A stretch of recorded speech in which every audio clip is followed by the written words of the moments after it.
Okay, quick video on how to make your ass smaller. This video goes against everything I believe in, just saying that up front. Big asses are very sexy and very in right now.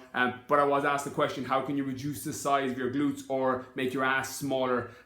So in the context of if you've already got a pretty good frame and you just have too much muscle and too much size in your glutes, there's a couple of things you can do. If it's that you're holding a lot of body fat in your ass and your lower body, that's going to be an overall reduction of body fat. So all the things that I regularly mention, getting your nutrition on point, your training, your cardio, your supplements that are geared towards getting body fat down, that's what's going to bring down overall body fat, assuming you're just holding a lot of body fat in your glutes. But from the sound of it, it sounds like your glutes are muscly, they're too big, and they're out of proportion with the rest of your body. If that's the context that we're using here, this can work for any body part, for either gender, guys or girls. But for any body part that's overdeveloped, there's a couple of strategies you can do to try and bring more proportion to your body.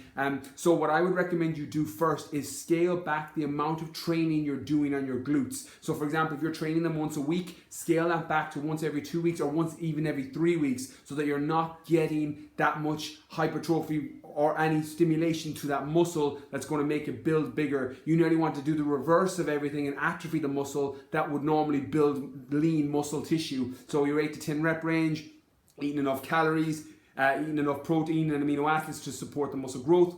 You nearly want to go back and reverse that out so that you're able to bring down the size of your glutes and bring down the amount of muscle in that body part. For example, I took a whole year off training arms and shoulders because they kept growing out of proportion with my body. Because what happens is your strong body parts, if you hit them all the same time, once a week or twice a week, your strong body parts keep getting stronger and your weak body parts get weaker, and it looks even more out of balance then. And what I found for me was, because I grew up on a farm and I was lugging shit around a farm from the age of 9, my arms and shoulders never need any stimulation to grow. Once a month and they hold all of their size, whereas things like my chest, my legs, my back need a lot of stimulation to grow. So I would do something very, very similar with your training. I would scale back the amount of volume and the amount of hypertrophy and the amount of training and stimulation you're doing full stop with your glutes, and the same for any other body part that's weak. Scale it back, because even if you're doing that once every 3 weeks and you're doing your shoulders and your arms and your triceps or whatever it is that you're trying to bring up, doing that 2 or 3 times a week is going to bring more proportion to your overall body. On top of that, you want to make sure that your nutrition, you're not eating too much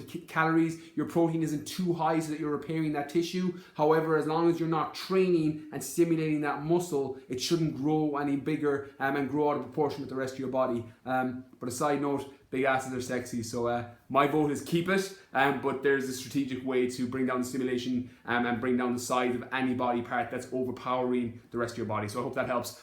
If you have any friends you know that have similar problems with any body part, legs being too big, glutes being too big, shoulders out of proportion, tag them below, because it works for every body part, the same idea. And I'll be replying to comments for the next 24 hours on Facebook. Thanks for watching.